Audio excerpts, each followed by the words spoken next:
ये कहानी है कोरा नाम की एक लड़की की, जिसका बेटा कहीं पर गायब हो गया था। तब उसे एक आदमी मिलता है जिसने उसे यकीन दिलवाया कि उसका बेटा उसे वापस मिल जाएगा, अगर वो इस दुनिया में ना भी हुआ तब भी। हमें एक घर दिखाया जाता है जिसको पुलिस ने चारों तरफ से सील किया हुआ था। उस घर में एक लेडी ऑफिसर आती है जो हर चीज को बहुत गौर से देख रही थी। तभी हमें बैकग्राउंड में एक कॉल सुनाई देती है जो कोरा की थी, जिसमें बस वो ये कह रही थी कि जल्दी से आओ, मेरी मदद करो। वो बहुत ज्यादा घबराई हुई थी। वो बताती है कि उसके घर में कोई है जो उसे बाहर जाने नहीं दे रहा। उस घर में अब जब पुलिस आती है तो घर का अजीब माहौल था। सारा घर बिखरा हुआ था, खून के निशान थे, पर वहाँ पर किसी की लाश नहीं थी और ना ही किसी को मारा गया था। उधर फर्श पर नमक से दायरा बनाया हुआ था। लेडी ऑफिसर कोरा के घर में ये सब कुछ चेक कर रही थी। वो उसकी बहन थी। हर चीज की जांच करने के बाद वो पुलिस स्टेशन आ जाती है और आकर कोरा से पूछताछ करती है, क्योंकि उसके जिस्म पर भी खून लगा हुआ था। पहले तो वो कुछ नहीं बताती, मगर ज्यादा पूछने पर सब कुछ बता देती है। वो कहती है ये सब तो मैं अपने बेटे को सिर्फ वापस लाने के लिए कर रही थी। कोरा की बहन कहती है तुम होश में भी हो? तुम जानती नहीं हो क्या? तुम्हारा बेटा तो आज से 7 साल पहले गायब हुआ था और हो सकता है अब तो वो जिंदा भी ना हो। उसकी बहन उससे पूछती है ये खून किसका है कोरा? अभी भी वो कुछ नहीं बताती।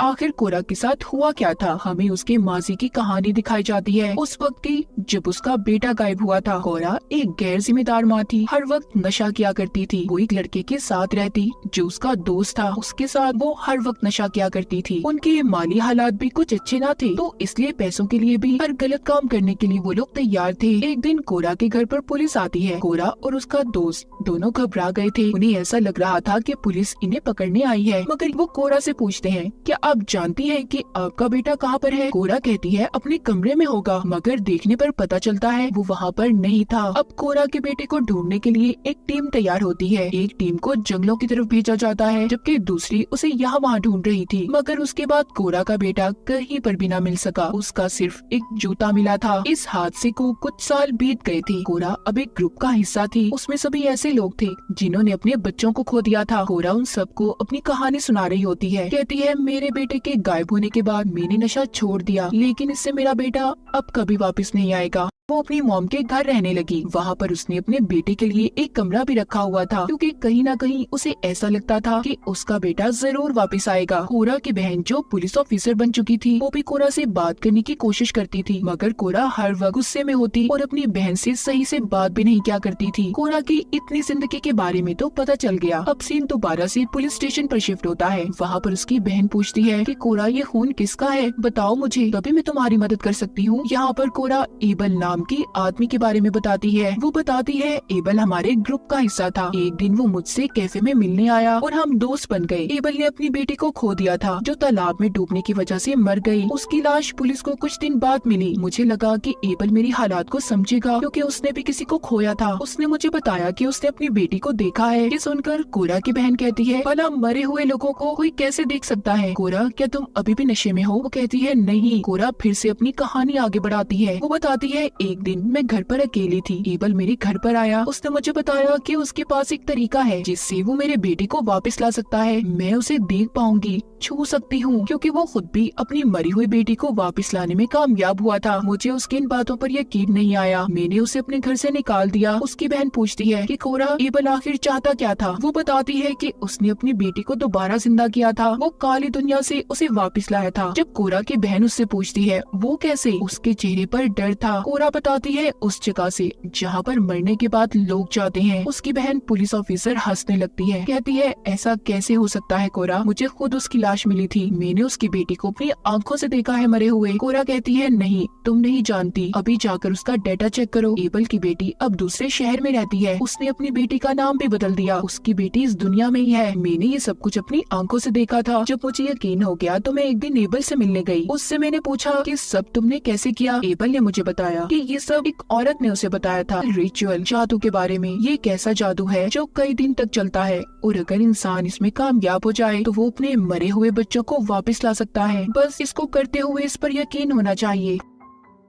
वो चाहता था कि मैं भी उसके जादू का हिस्सा बन जाऊं। मेरे बेटे की लालच ने मुझसे ये सब करवाया। मेरे पास खोने के लिए कुछ भी नहीं था, इसीलिए मैं उसका साथ देने के लिए तैयार हो गई। मैंने सोचा भला कोशिश तो की जा सकती है ना। अब जब मैं वो जादू करने के लिए मान गई तो एबल ने मुझे कुछ सामान लाने को कहा, जिसमें ढेर सारा नमक, मोमबत्तियाँ और जंजीर शामिल थी। उसने मुझे ये भी कहा कि घर में कोई बिजली, कोई टेलीफोन नहीं होगा जिससे जादू पर कोई भी असर पड़े। उसने मुझे जैसे बताया मैंने सब कुछ वैसे ही किया। एबल ने मुझे खास नमक वाले पानी में नहाने के लिए भी कहा, जिससे उसके सारे बुरे असरात, बुरी सोचें खत्म हो जाएंगी। मैं इस बात को मजाक बनाने लगी। एबल ने मुझसे कहा, ये मजाक नहीं है, अगर तुम इन चीजों को मजाक लोगी तो भूल जाओ अपने बेटे को हमेशा हमेशा के लिए। ये सुनकर मैंने उससे कहा, मैं सब चीजों पर यकीन करूंगी। मैंने उससे पूछा, तुम्हें तुम्हारी बेटी मिल चुकी है ना, तो तुम इतने दुखी क्यों रहते हो? वो मेरी इस बात पर परेशान हो गया और मुझे बताया कि अभी मेरी बेटी अपनी माँ के पास है। मैंने कहा, क्या तुम मुझसे ये मजाक कर रहे हो? तुम मेरा किसी चीज में इस्तेमाल तो नहीं कर रहे? वो कहता है, नहीं, बस मुझे काम पूरा करना है, फिर मेरी बेटी मुझे मिल जाएगी। उसने नमक का दायरा बनाकर मुझे जंजीर से बांध दिया। खुद मंत्र पढ़ने लगा। उसने हर मंत्र को लिख लिया था जो उसने कहा। मैंने वही दोहराया। आखिर में मेरी हिम्मत जवाब दे गई। मैंने उसे कहा, बस बहुत हो गया, अब मुझे खोल दो। मगर एबल मंत्र पढ़ता रहा। उसने मंत्र पढ़ना बंद नहीं किए थे। अचानक से मैं हवा में तैरने लगी और एकदम से फर्श पर आ गिरी। मुझे भी यकीन हो चुका था कि ये सब हो सकता है। मैं अपने बेटे को दोबारा हासिल कर सकती हूँ। अब अगला जादू का हिस्सा था इनविटेशन, बुलावे का। हम दोनों ने मिलकर मंत्र पढ़े। मेरा घर सारा हिलने लगा, मोमबत्तियाँ बुझ गईं और अचानक से सूरज भी गायब हो गया। मुझे कुछ अजीब महसूस होने लगा। मैं समझ गई थी हम लोग उस दुनिया का दरवाजा खोलने की कोशिश कर रहे हैं, जो कि एक जिंदा इंसान के लिए बहुत बड़ा खतरा है। सुबह को अगले दिन मेरा दोस्त आया जो मेरे साथ मिलकर नशा किया करता था। उसने जब मुझे और एबल को एक साथ घर पर देखा तो उसे लगा कि जैसे हमारे दरमियान में कोई रिश्ता है। उसने एबल के पर्स से पैसे चुराए और मुझे कड़वी बातें सुनाकर चला गया। अब हमारा अगला कदम था ग्रीफ, यानी कि गम। एबल ने मुझे बताया कि ये थोड़ा सा मुश्किल है, पर मैं इस चीज के लिए भी तैयार हो गई। हमने अपना ये काम शुरू किया। ये सब करते हुए मैं अपनी पुरानी यादों में चली गई। जिस दिन मेरा बेटा गायब हुआ था, मैंने अपने विजन्स, ख्यालों में देखा कि वो मेरे पास आया। उस वक्त मैं नशे में थी,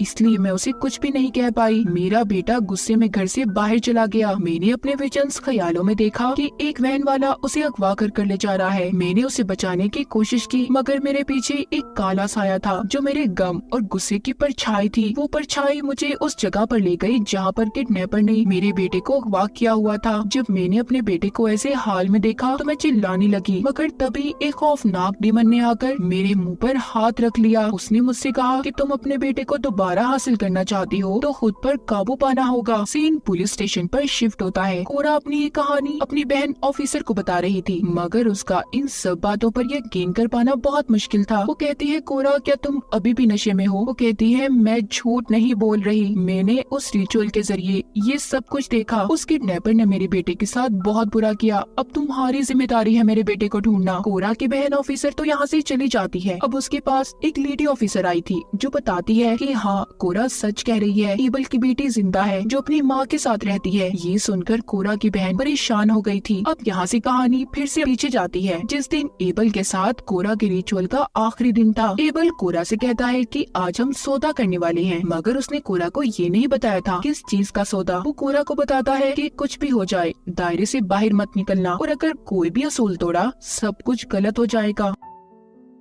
आज एबल को जंजीरों से बांधा जाना था। कुछ देर के बाद ऐसा लगता है कि जैसे किसी अजीब काली ताकत ने एबल को पोजेस्ड अपने कंट्रोल में कर लिया है। तभी उसके मुंह से अजीब सी चीजें भी बाहर निकलने लगी थी, जिनमें हड्डियां, बाल और खून शामिल था। ये सब देखकर कोरा डर से चिल्लाती है। उसने दायरे को तोड़ दिया था और डर कर बाहर आ जाती है। कुछ देर के बाद जब वो दोबारा घर के अंदर गई तो एबल जमीन पर बेजान पड़ा हुआ था। उसने अचानक से कोरा पर हमला कर दिया। साथ ही कहता है, तुमने सब कुछ बर्बाद कर दिया, मैंने तुम्हें मना किया था ना। मगर अचानक से किसी काली ताकत ने एबल को अंधेरे में खींच लिया था। अब वो काली ताकत कोरा के पास आती है और उससे ये रिचुअल पूरा करने का कहती है, और ये भी कहती है कि अगर उसने ऐसा ना किया तो अपने बेटे को भूल जाए। कोरा अभी भी यहाँ पर समझ नहीं पाई थी। एबल ने जो उसको कहा था वो किसी और का नहीं बल्कि कोरा का सौदा करने वाला था, एक शैतान से। अगले रिचुअल के हिस्से में वो अभी बकरी लाती है। उसने उसे कमरे में बंद कर दिया था। जब रिचुअल जादू को पूरा करने वो दोबारा से कमरे में आई। इस बार मंत्र पढ़ती अपने विजन्स ख्यालों में अजीब से खेतों में पहुंच गई थी। वहाँ पर उसे एबल मिलता है जो उसे मांस गोश्त खाने का कहता है और ग्लास में खून पीने को देता है। ये सब कोरा को करना था, जिसके बाद ही वो अपने बेटे से मिल पाएगी, मगर उसके लिए ये सब कुछ करना बहुत मुश्किल था। एबल को उसकी इन हरकतों पर बहुत गुस्सा आता है। वो यहाँ पर कोरा को बताता है दरअसल उस काली ताकत को अपने लिए एक जिस्म चाहिए था, वो तुम्हारा जिस्म था। अगर ऐसा होता तो मैं अपनी बेटी से मिल पाता, मेरा ये रिचुअल पूरा हो जाता। मगर कोरा तुमने सब कुछ खराब कर दिया, क्योंकि एबल तो खुद ही अपने काले जादू की वजह से मर चुका था। कोरा वापस से अपनी असल दुनिया में आ जाती है, जहाँ पर एक शैतान यानी कि वो काली ताकत जिसको एबल जिस्म देना चाहता था, वो कोरा के पीछे होता है। कहता है कि अगर तुमने मुझे जिस्म ना दिया तो तुम्हारा बेटा बहुत मुसीबत में होगा। कोरा अपने बेटे को वो किसी भी तरह हासिल करना चाहती थी। वो इसीलिए अपने उस दोस्त को कॉल करके घर बुलाती है, जिसके साथ अक्सर वो नशा किया करती थी। वो जब उसके घर आया तो धोखे से कोरा ने उसे शैतान के आगे फेंक दिया, मगर शैतान को उसके दोस्त का नहीं कोरा का जिस्म चाहिए था। वो अब उसके पीछे था। कोरा पागलों की तरह अपनी जान बचाती घर में यहाँ वहाँ घूम रही थी और पुलिस को कॉल करती है कि मेरी मदद करें, मैं मुसीबत में हूँ। और ये वही सीन था जो हमने शुरू में सुना था। कहानी दोबारा से प्रेजेंट में आती है, जहाँ पर कोरा से उसकी बहन ये कह रही थी कि जब तक सही तरह तुम्हारे केस की जांच पड़ताल नहीं हो जाती तुम्हें पुलिस स्टेशन में ही रहना होगा। कोरा अपनी बहन को समझाती है कि शैतान मेरे पीछे है, वो मेरे बेटे के बदले